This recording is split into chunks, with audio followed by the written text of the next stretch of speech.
దాదాపుగా 25 సంవత్సరాల తన అనుభవాన్ని, ఆదాయాన్ని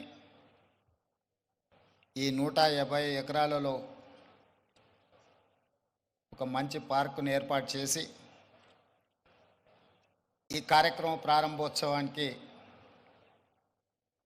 నాతో పాటు మెగాస్టార్ కేంద్ర మాజీ మంత్రివర్యులు మనందరి అభిమాన నాయకుడు చిరంజీవి గారిని ప్రత్యేకంగా ఆహ్వానించి, అదేవిధంగా తెలంగాణ మంత్రివర్యులు జూపల్లి కృష్ణారావు గారిని, అదేవిధంగా చీఫ్ విప్ శాసనమండలి పట్నం మహేందర్ రెడ్డి గారిని, లోక్సభ సభ్యులు మిత్రుడు సీఎం రమేష్ గారిని, రాజ్యసభ సభ్యులు అనిల్ కుమార్ యాదవ్ గారిని, శాసనసభ్యులు మల్రెడ్డి రంగారెడ్డి గారిని, స్థానిక శాసనసభ్యులు కాలే యాదయ్య గారిని, ఇతర రంగారెడ్డి జిల్లా నాయకులందరినీ ఆహ్వానించి ఒక మంచి కార్యక్రమాన్ని ఏర్పాటు చేయడం జరిగింది. వాస్తవంగా మా ప్రభుత్వం ఏర్పడ్డ తర్వాత అధికారులతో మంత్రులతో చర్చించి తెలంగాణ రాష్ట్రం ఐటీ ఫార్మా రంగాలలో రాణించడం, ఇన్ఫ్రాస్ట్రక్చర్ రంగాలలో దేశంలోనే ప్రముఖ సంస్థలు తెలంగాణ రాష్ట్రం నుంచి ఈరోజు నిర్మాణ రంగంలో రాణించినాయి. ఇక తెలంగాణ రాష్ట్రానికి కావలసింది temple tourism, health tourism, eco tourism.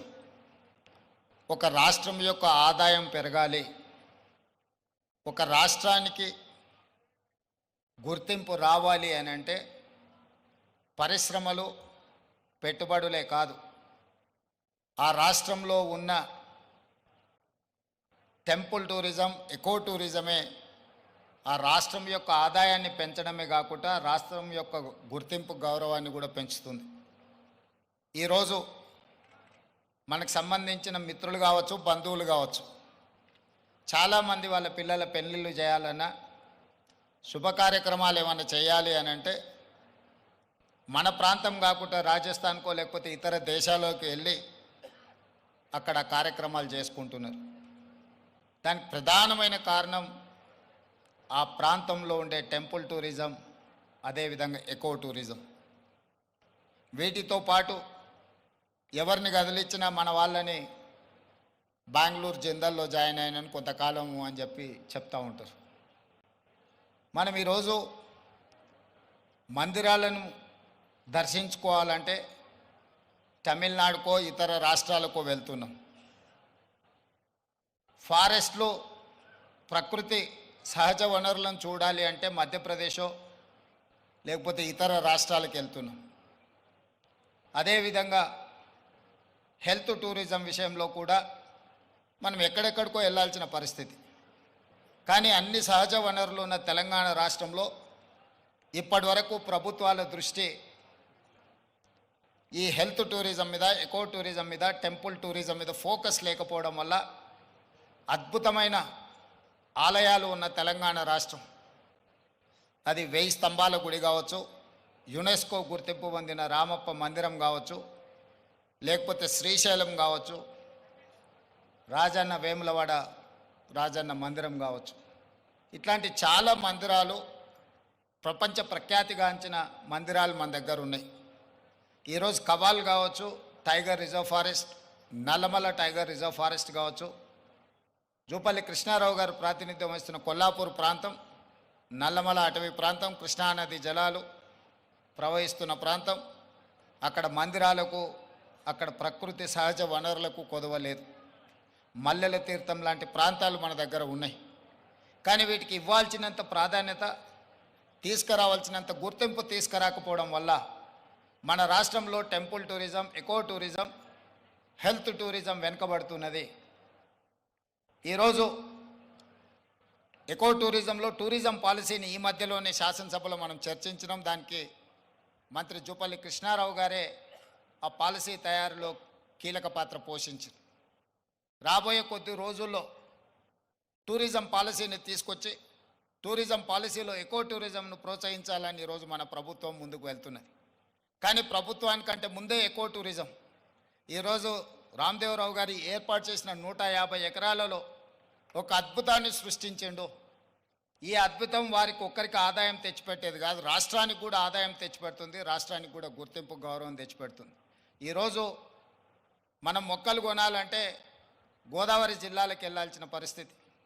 ఎవరైనా జూబ్లీహిల్స్, బంజారాహిల్స్ లేదా ప్రముఖులు ఎవరైనా ఇల్లు కట్టుకుంటున్నారు అని అంటే గోదావరి జిల్లాల నుంచి మొక్కలు తెప్పించుకునే పరిస్థితి నుంచి ఈరోజు వికారాబాద్ చెవెళ్ళ ప్రాంతం నుంచే ఎవరు ఇల్లు కట్టుకోవాలన్న ఇంతకుముందు పెద్దలు చిరంజీవి గారు చెప్పారు. 20 సంవత్సరాల క్రితమే వాళ్ళు ఇల్లు కట్టుకున్నప్పుడు జూబ్లీహిల్స్లో ఒక ప్రత్యేకమైన మొక్కల్ని పెట్టాలి అంటే రామ్దేవ్ గారి దగ్గర నేను తీసుకున్నాను. ఇది ఇంకా అభివృద్ధి పదం వైపు నడవాలి. ఈరోజు ఇక్కడ జరిగిన అభివృద్ధి ఇక్కడ మన కళ్ళకు కనిపిస్తున్నది 30%. నేను అనుకోవడం ఇంకొక సంవత్సరంన్నర తర్వాత ఇది ఒక అద్భుతమైన పర్యాటక క్షేత్రంగా మారుతుంది అనడంలో ఎలాంటి సందేహం లేదు. ఖచ్చితంగా ఇది ఆ దిశగా రాణిస్తుంది. ఇక్కడ మేము కొంతనే చూసినాం, మిగతా ఏర్పాట్లు కూడా అద్భుతంగా చేస్తున్నారు. దీంతోపాటు ఇంతకుముందే మా యాదయ్య గారు చెప్తున్నారు, వికారాబాద్కి హవా లాఖో రూపాయి కా దవా అని. వికారాబాదులో ఉన్న అడవిని ఆనాడు నిజాం సర్కార్ మెడిసినల్ ప్లాంట్స్ పెట్టి మీకు మొత్తం తెలంగాణ రాష్ట్రంలో ఉండే టెంపరేచర్ కంటే చిరంజీవి గారు వికారాబాద్లో వికారాబాద్ అటవీ ప్రాంతంలో 2-3% టెంపరేచర్ తక్కువ ఉంటుంది. లెప్రసీ వచ్చిన వాళ్ళని వీళ్ళని తీసుకొచ్చి ఇక్కడ వికారాబాద్ ప్లాంటేషన్ అక్కడ వదిలేస్తే 2 monthsలో ఆటోమేటిక్ ఏ ట్రీట్మెంట్ అవసరం లేదు. ఇక్కడ ఉండే ప్రకృతి సహజ వనరుల వల్ల వాళ్ళకి ఆ రోగం నివారించబడుతుంది. గతంలో మెడికల్ ట్రీట్మెంట్ లేనప్పుడు ఎవరికైనా లెప్రసీ వస్తే వాళ్ళ కుటుంబ సభ్యులను ఇక్కడ తీసుకొచ్చి వికారాబాద్లో వదిలేస్తే 2-3 నెలల తర్వాత వాళ్ళని మళ్ళీ తీసుకెళ్తే వాళ్ళు టీబీకి సంబంధించి ఏ సమస్య వచ్చినా ఇక్కడ ఆ కుటుంబ సభ్యులను వదిలేసిపోతే 2-3 నెలలలోనే ఆటోమేటిక్ ఇక్కడున్న ప్రకృతి సహజ వనరులతో వాళ్ళకి తగ్గిపోయేది. అంటే ఈ ప్రాంతానికి ఒక ప్రత్యేకత ఉన్నది. అందుకే ఈరోజు జిందాల్ లాంటి వాటికి ఎక్కడికో వెళ్ళడం కాదు, ఇక్కడనే పెద్ద పరిశ్రమలకు సంబంధించిన వ్యక్తులు తొందరలోనే ఇక్కడ పెద్ద ఎత్తున ఏర్పాటు చేయబోతున్నారు వికారాబాద్ ప్రాంతంలో. మొన్ననే దావోస్లో అగ్రిమెంట్ చేయడం జరిగింది. తొందరలో వికారాబాద్ ప్రాంతాన్ని ఎకో టూరిజంలో పూర్తి స్థాయిలో అభివృద్ధి చెయ్యాలని ప్రభుత్వం ఏదైతే అనుకుంటుందో ఒక అడుగు ముందు ప్రభుత్వానికంటే రామ్దేవ్ గారు వేసి ఇంత మంచి వ్యవస్థని ఇక్కడ ఏర్పాటు చేసిండు. తొందరలో ఈ ప్రాంతం యొక్క అభివృద్ధికి ఇది ఒక ప్రాతిపదిక అవుతుంది. అందుకే ఈరోజు ఈ నిర్వాహకులను రామ్దేవ్ గారిని మనస్ఫూర్తిగా తెలంగాణ రాష్ట్ర ప్రభుత్వం అభినందిస్తుంది. ఇంకా రావాలి ఇట్లాంటి పర్యాటక క్షేత్రాలు. ఇదొక వ్యాపార కేంద్రంగా కాకుండా పర్యాటక క్షేత్రంగా కూడా రాణిస్తుంది అనడంలో ఎలాంటి సందేహం లేదు. ఈరోజు నాతో పాటు చిరంజీవి గారు, సీఎం రమేష్ గారు, మా మంత్రులు, శాసనమండలి సభ్యులు, శాసనసభ్యులు అందరు రావడం, ఇట్లా కార్యక్రమం రోజువారీగా ఎన్నో రాజకీయ కార్యక్రమాలలో పాల్గొంటుంటాం. కానీ ఈ కార్యక్రమంలో పాల్గొనడానికి ఒక ప్రత్యేకత ఉన్నది. ఈ ప్రత్యేకత రాష్ట్రం యొక్క ఆలోచనకు అనుగుణంగా ఉన్నది. ఈరోజు రాష్ట్ర ప్రభుత్వం ఏదైతే ఎకో టూరిజం పాలసీలో ఇలాంటి పార్కులు మేము డెవలప్ చేయాలనుకుంటున్నామో రాబోయే రోజుల్లో ఖాళీ వరి పండించడమే కాదు, ఇతర కమర్షియల్ క్రాప్స్ వైపు ఈరోజు వనాలు, ప్రకృతి వనాలను పెంచడానికి కూడా రైతులను ప్రోత్సహించడానికి ప్రభుత్వం వైపు నుంచి ప్రణాళికలు ఉన్నాయి. వాళ్ళందరికీ కూడా ఇలాంటి వ్యాపార కేంద్రాలు ఉంటే రైతులు పెంచే మొక్కల్ని కొనుగోలు చేయడానికి అవకాశం ఉంటుంది. 1,000,000 మొక్కల్ని తెలంగాణ రాష్ట్ర ప్రభుత్వం పెట్టాలంటే ఎక్కడో ఒకడ గ్రామాల దగ్గర ఆ మొక్కల్లో పెంపడానికి క్షేత్రాలు ఇస్తున్నాం. కానీ 6 నెలలు, సంవత్సరమే పెంచితే అవి మేము నాటినప్పుడు 20-30% కంటే ఎక్కువ బ్రతకడం లేదు. అందుకే రాబోయే రోజుల్లో మా మంత్రి గారికి సూచన చేస్తున్నా, అదేవిధంగా ఫారెస్ట్ మినిస్టర్ గారికి కూడా నేను ఆదేశాలు ఇస్తా. 2-3 సంవత్సరాలు పెంచిన మొక్కల్ని తీసుకెళ్ళి నాటితే మొక్కలు బతకడానికి ఎక్కువ అవకాశం ఉంటుంది. కానీ మరి రైతు 2-3 సంవత్సరాల ఆదాయం లేకుండా ఉండాలి అని అంటే రైతు బ్రతకం కూడా కష్టమవుతుంది. అందుకే దానికి తగ్గట్టుగా ధర చెల్లించి రాష్ట్ర ప్రభుత్వమే కొనుగోలు చేసి రాష్ట్ర ప్రభుత్వం నాటే హరితహారం మొక్కల్ని 3 సంవత్సరాలు 4 సంవత్సరాలు పెంచిన పెద్ద మొక్కల్ని నాటితే అది ఒక్క సీజన్లో మనం కాపాడుకోగలిగితే చాలు, అది తప్పకుండా చెట్టుగా వృక్షంగా మారే అవకాశం ఉంటుంది. అందుకే రాబోయే రోజుల్లో ప్రభుత్వం యొక్క విధి విధానాలను చర్చించుకొని వాటిని సవరించుకొని తెలంగాణ రాష్ట్రాన్ని ఒక ప్రకృతి వనంగా మార్చాలని.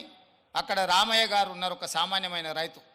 మీరందరూ వారెవరో అనుకోవచ్చు. రామయ్య గారు ఆయన ఒక వ్యవసాయ కుటుంబం నుంచి వచ్చి మొక్కలు నాటే కార్యక్రమంలో భారత ప్రభుత్వం వారికి పద్మశ్రీ అవార్డు ఇచ్చింది. చిరంజీవి గారు రాణిస్తే చిరంజీవి గారికి పద్మభూషణ్ ఏ విధంగా ఒక రంగంలో రాణిస్తే ఇచ్చిండ్రో, ఒక రైతుకు కూడా మొక్కలు నాటడంలో రాణించినందుకు రామయ్య గారికి ఆ గుర్తింపు వచ్చింది. ఖమ్మం జిల్లాలో ఒక మారుమూల ప్రాంతంలో ఉండే ఒక వ్యవసాయ రైతు మొక్కలు నాటడం వల్ల పద్మశ్రీని సాధించిండు. అంటే ఒక కమిట్మెంట్, డెడికేషన్ ఉంటే ఈ ప్రభుత్వాలు గుర్తిస్తాయి, ప్రోత్సహిస్తాయి. రామయ్య గారు లాంటి వాళ్ళని మనం ఆదర్శంగా తీసుకోవాలి. అందుకే ఈ మధ్యకాలంలో కేంద్ర ప్రభుత్వాన్ని కలిసినప్పుడు మాకే నాంపే ఎక్ పేట్ అంటే తల్లి పేరు మీద విద్యార్థులందరూ ఒక మొక్కను నాటి దాన్ని సంరక్షించాలనే ఒక విధానాన్ని ముందుకు తీసుకొస్తున్నాము. ప్రతి విద్యార్థి తమ కన్న తల్లి పేరు మీద ఒక మొక్క నాటి ఆ స్కూల్లో ఆ మొక్కను కాపాడితే కొన్ని లక్షలాది కోట్లాది మొక్కల్ని ప్రతి సంవత్సరం మనం పెంచుకుంటూ పోవచ్చు. ఇట్లాంటి వినూత్నమైన కార్యక్రమాలను ప్రభుత్వం తీసుకురావాలనుకుంటుంది. తొందరలోనే ఈ విధి విధానాలతో ముందుకు వస్తాం. ఏది ఏమైనా రామ్దేవ్ గారిని మనస్ఫూర్తిగా అభినందిస్తున్నా. ఒక మంచి పర్యాటక క్షేత్రంగా దీన్ని తీర్చిదిద్దండి. ప్రభుత్వం వైపు నుంచి అవసరమైన సహకారం తప్పకుండా ప్రభుత్వం అందిస్తుంది. మంత్రి జూపల్లి కృష్ణారావు గారు, స్థానిక శాసనసభ్యులు యాదయ్య గారు, మహేందర్ రెడ్డి గారు ఉన్నారు. ఏదైనా స్థానికంగా అంశాలు ఉన్నా కూడా వారు మీకు సంపూర్ణమైన సహకారాన్ని అందిస్తారని తెలియజేస్తూ మీ అందరి దగ్గర సెలవు తీసుకుంటున్నారు. ధన్యవాదాలు మిత్రులారా.